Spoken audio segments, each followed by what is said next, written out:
It's time now for the latest installment of our CMSC Corner segment, where we hear about the latest news from the Society as well as other important developments in the world of portable 3D test and measurement.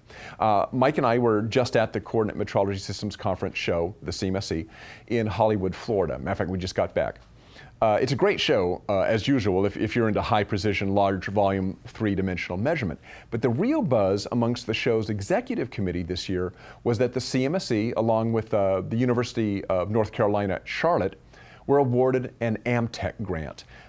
These grants help to accelerate the growth of advanced manufacturing in the United States. They help fund industry-driven coalitions to focus on developing and executing plans to solve common technology challenges. Now, there's a lot of ramifications of this grant, and I really don't want to minimize it, but the focus is largely technical. We're looking for technical advancements.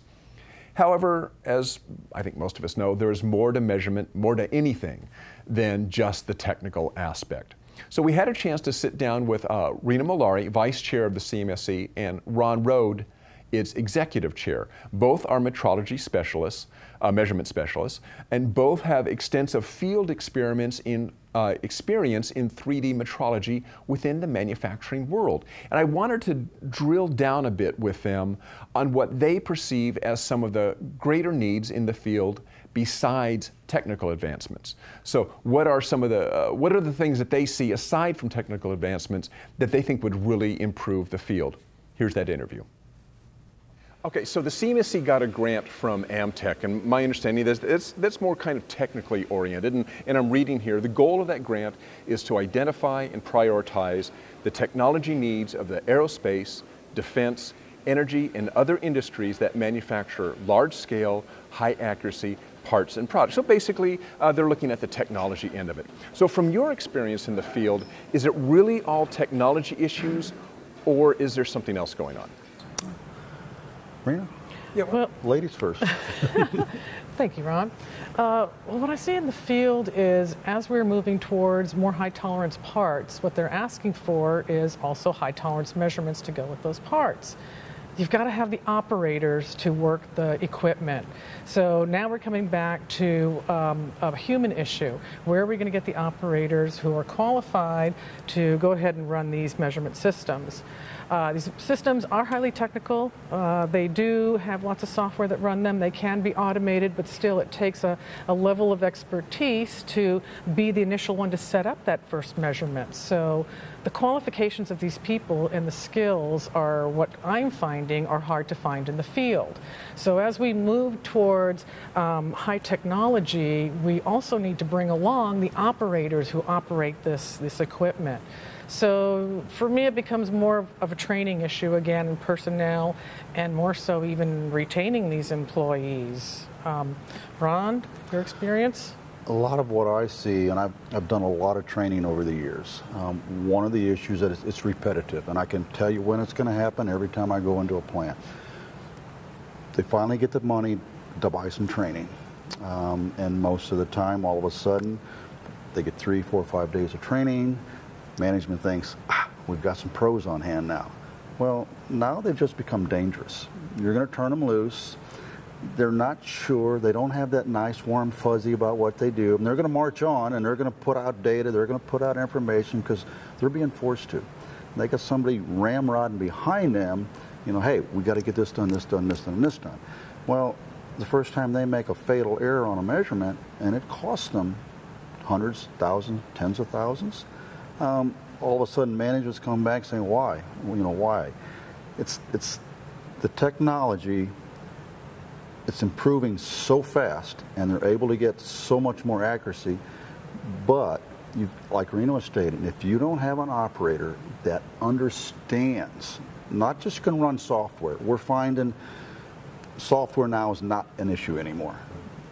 People can run the software, it's easy. It's applying the software and applying a method that without a doubt you can produce data that one is repeatable and is trustworthy and is accurate. So when you turn it in, it's good. Well, I'm hearing actually a couple different things. Rina mentioned the skill set of the operators, but I also heard you say something along the lines that management may not understand what it takes for these measurements to be accomplished, that they're just asking for something and how quickly can it be delivered? Bigger, better, faster. Okay. You know, sure, they've got massive parts assemblies that they want. Parts are made all over the globe now. Everybody's going to a tighter tolerance. And again, if you don't have an operator that has some experience, that can get in and knows, again, how to apply the equipment, how to go in and get the right data, or they don't understand that you can't be faster when they don't have the experience. Right. It's a double-edged sword, and it just takes some time.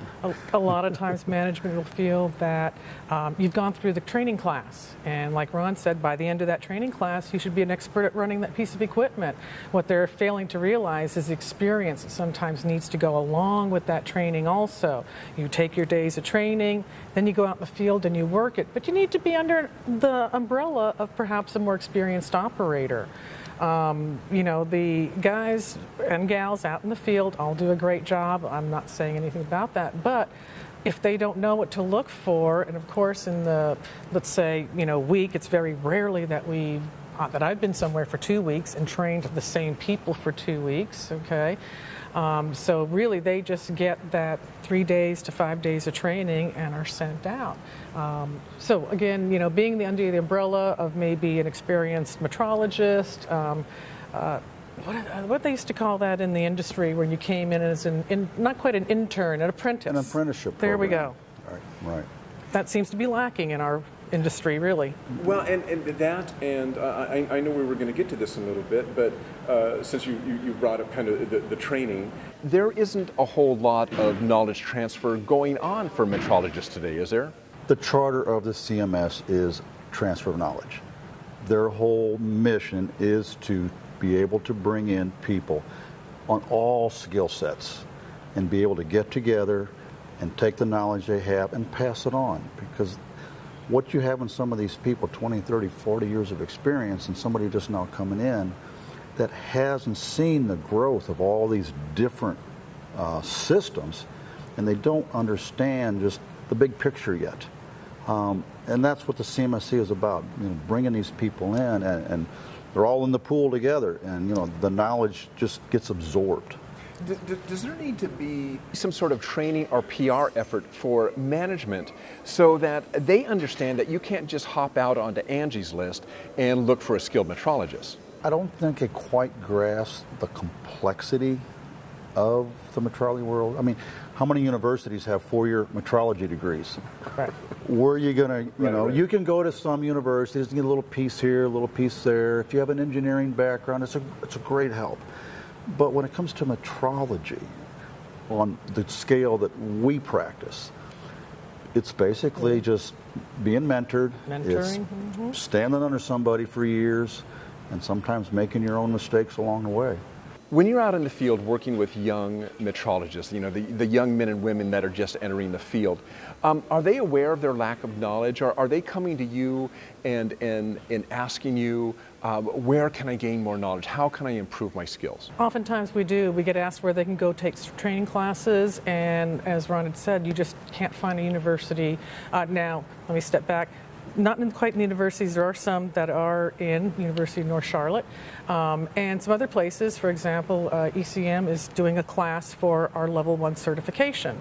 It's at least it's level 1 is a base knowledge, so it's not really particular to any kind of equipment. Perhaps maybe even some CMM operators may be able to answer most of those questions. So they're not really focused on a particular piece of equipment, but the base knowledge in general. But once you start getting out and working with the equipment, it does become more of an on-the-job training.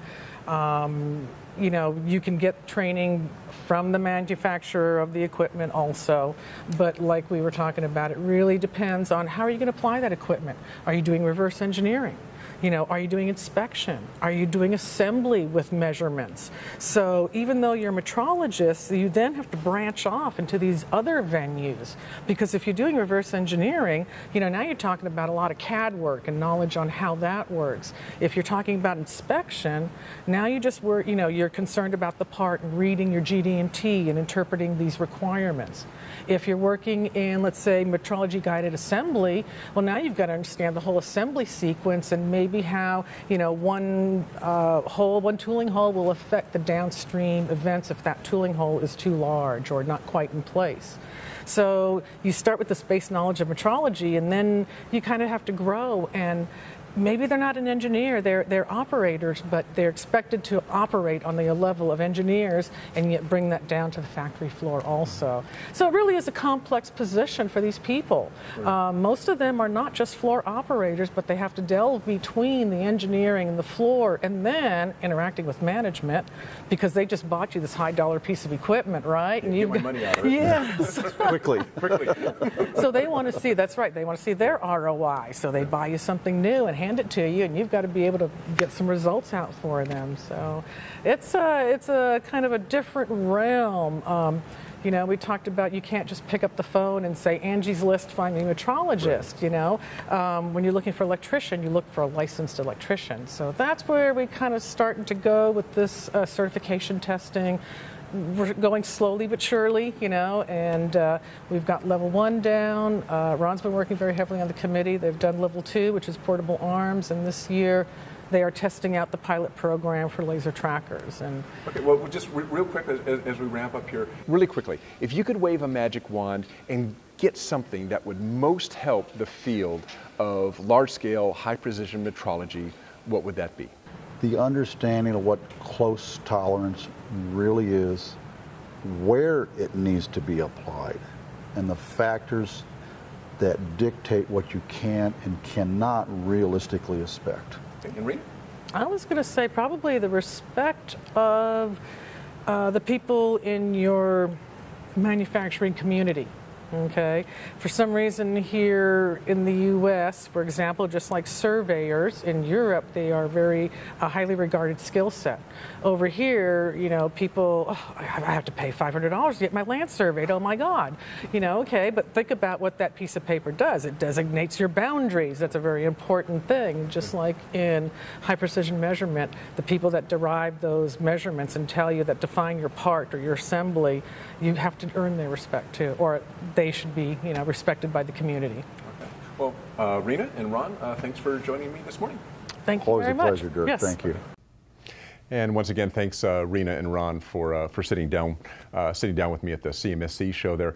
Yeah, as they point out, you know, technology is important. We've always got to be pushing the limits of technology to keep advancing. But in the end, it's people who use the technology, and we've got to be concentrating on them as well. So once again, guys, thanks a lot.